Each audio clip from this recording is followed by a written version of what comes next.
The hospital waiting room was silent except for the faint hum of machines and the shuffle of tired feet. People sat slumped in their chairs, their faces etched with worry. And then, out of nowhere, a small voice broke the stillness. "Do you believe in angels?" Every head turned. Standing in the center of the room was a little boy, no older than 7, with wide eyes and a face pale from illness. His tiny hands clutched a worn notebook covered in drawings of wings. He looked up at a man sitting in the corner, a stranger in a dark coat, his expression unreadable, and repeated the question, "Do you believe in angels?" The man's reply didn't come quickly. He leaned forward, his eyes heavy, his jaw tight, and when he finally spoke, the words made the room fall into stunned silence. If this moment already stirred something in you, stay with us, because the truth behind this question will break your heart, and heal it too. The little boy's name was Jacob. For months, his world had been reduced to the 4 white walls of a hospital room. Tubes and machines had become as familiar to him as toys once were. While other children ran across playgrounds, Jacob sat by his window, drawing pictures of things he longed to see but never could. Birds in flight, stars above rooftops, wings stretching wide into the sky. His mother, Sarah, stayed by his side as much as she could. She worked double shifts at a diner to cover bills the insurance wouldn't touch, then raced to the hospital each night to read him stories until he fell asleep. Jacob never complained, but sometimes, when the night grew too quiet, Sarah caught him staring at the ceiling. His small lips would move in whispers, like he was talking to someone she couldn't see. "What are you saying, sweetheart?" she once asked. He looked at her, his eyes steady. "I'm just asking the angels if they ever hear me." Sarah's heart broke a little more each time, because she didn't know what to tell him. She didn't know how to answer a child's faith when her own hope was running thin. So on that day, when Jacob stood in the waiting room clutching his notebook and asking strangers if they believed in angels, it wasn't a game. It was the deepest question of a boy who desperately wanted to know he wasn't alone. And the man he chose to ask, the one sitting silently in the corner, was carrying a truth heavier than anyone in that room could have imagined. The room held its breath as Jacob's question hung in the air. The man in the corner finally lifted his head.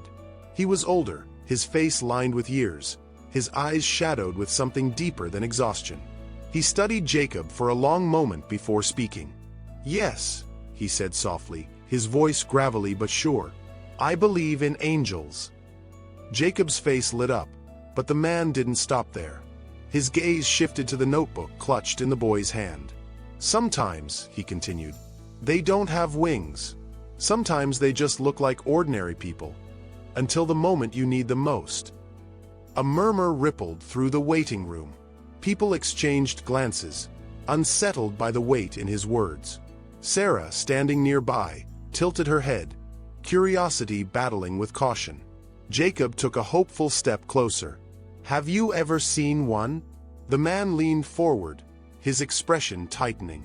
"Yes," he whispered. "And once I lost mine." The answer stunned everyone. Sarah's heart skipped a beat, her instincts pulling her closer, but the man's eyes stayed locked on Jacob, like the boy's innocent question had touched a wound no one else could see. Jacob clutched his bear, his voice trembling. "What happened?"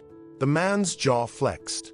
He looked down, silence stretching heavy between them, then lifted his eyes again, eyes glistening with pain. "That," he said, voice breaking, "is a story I've carried alone, until now." The room had gone completely still. Even the hum of machines felt quieter as Jacob waited for the man's answer.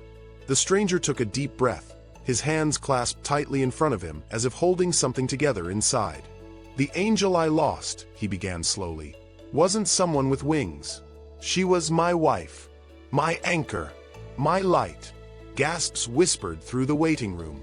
Sarah's eyes softened, but Jacob only leaned in closer, clutching his notebook like it held the strength to steady him. The man's voice wavered.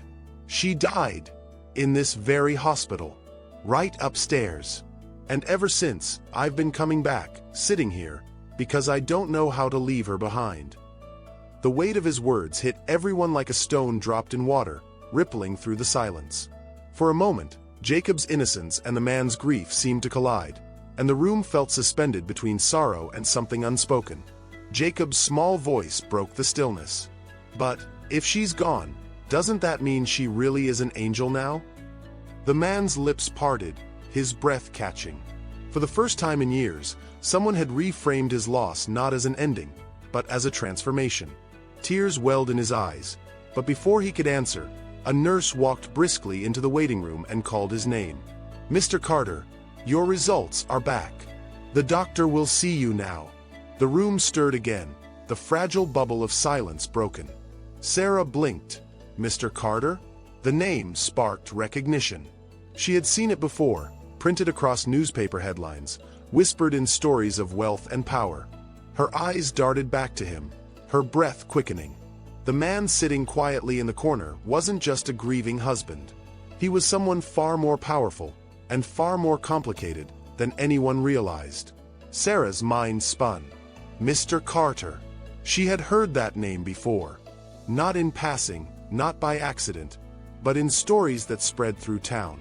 A man who had built an empire from the ground up, whose face had appeared in business magazines, whose fortune was measured in numbers she couldn't even fathom. And yet, here he was, sitting in a hospital waiting room, his hands shaking as if he were just another grieving soul. When the nurse left, Carter remained seated, staring at the floor. Then, almost as if he knew Sarah's thoughts, he lifted his gaze and met hers. "You've heard of me," he said quietly, a faint smile breaking through the sadness. "They all have. To most people, I'm a headline, a figure, a man with more than enough." His eyes flicked to Jacob. "But none of that means anything when you've lost what really matters." Jacob's small voice trembled. "Is that why you believe in angels?" Carter nodded slowly. "Because the only way I survived losing her was telling myself she hadn't left me. She had just changed. She became something I couldn't see, but I could still feel." Sarah's throat tightened. She had spent nights beside Jacob's hospital bed whispering similar words to herself, clinging to the hope that her son was being watched over, even when she felt powerless. Carter leaned forward, his tone shifting from fragile to fierce.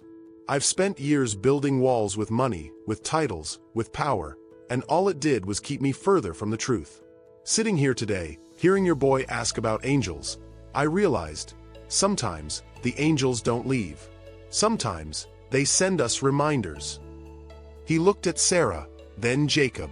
"And I think that's why I'm here. To remember." The room seemed to hold its breath again, as if even the walls were listening. Sarah's heart pounded. This man wasn't just answering Jacob's question. He was speaking to a wound she thought no one else could understand. But what Carter would do next would prove whether his words were only comfort, or the beginning of something far greater. The room slowly returned to its rhythm, but Sarah couldn't take her eyes off Carter. Something in his expression had shifted, as if Jacob's question had cracked open a door he'd kept locked for years. Carter stood, smoothing his coat, and walked over. For a moment, he towered above them, the image of power. But when he knelt to Jacob's level, he was just a man, fragile, human, and searching. "Jacob," he said softly, "you asked if I believe in angels. I do. And I think sometimes, they send us each other." Jacob tilted his head, curious. "But, how do we know?" Carter smiled faintly, his eyes wet. "Because they leave us better than they found us. That's how." He slipped a hand into his pocket and pulled out a small, worn locket. He placed it in Jacob's hands. Inside was a photo of a woman with gentle eyes and a smile that carried warmth. "That was my angel," Carter whispered. "And today, you reminded me she's still with me. So maybe it's time I stop running from what she left me to do." Sarah's breath caught. "And what's that?" He looked straight at her, his voice steady now. "To use what I have to make sure no one else feels as alone as I did." The next day, Carter made good on his words. A fund was created under his late wife's name, to help children like Jacob, families like Sarah's, who were drowning in medical bills and fear. And for Sarah, who had lived in the shadows of worry for so long, it felt like a miracle she hadn't dared to expect. But the greatest change wasn't the money. It was the way Carter looked at Jacob, not as a stranger's child, but as the reminder that even in loss, angels find ways to send us hope. Jacob's words had started as a question. By the end, they became an answer. Because sometimes, angels don't appear with wings in the sky. Sometimes, they walk into waiting rooms, sit beside us in our darkest hours, and remind us we're never truly alone. If a little boy's question about angels could bring hope to a grieving stranger and change lives forever, imagine what the next story will awaken in you. Don't stop here. Watch our Kindness That Changed Everything playlist and let the next twist touch your heart in ways you'll never forget. And if this story moved you, subscribe now and join our Soul Twist family, because the next story might just be the one that changes your life.